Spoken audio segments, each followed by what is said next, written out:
మాకు భక్తులు ఇంపార్టెంట్. ప్రతి భక్తుడు సంతోషంగా టెంపుల్లోకి వచ్చి స్నానం చేసి శివుణ్ణి దర్శించుకొని పోవాలి. సంవత్సరంకి ఒక్కసారి అతి పవిత్రమైన దేవాలయము.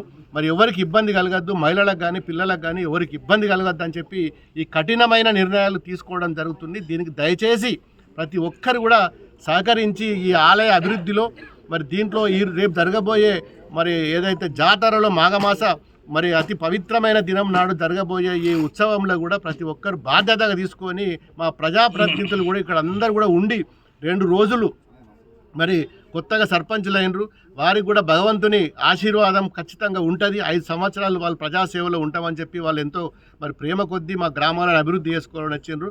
దాంట్లో భాగంగానే మరి అక్బర్పేట భూమిపల్లిలో ఉన్న ప్రతి మండలంలో ఉన్న ప్రతి సర్పంచ్ ప్రతి ప్రజాప్రతినిధులు కూడా దీనిలో పూర్తి స్థాయిలో మరి పార్టిసిపేట్ అయ్యి ప్రజాప్రతినిధులతో పాటు అధికారులు కూడా మేము ఓన్గా చేసుకొని చేస్తాము అని చెప్పి ఒక దృక్పథంతో అన్ని డిపార్ట్మెంట్లు ముందుండి మరి తీసుకెళ్ళాలి.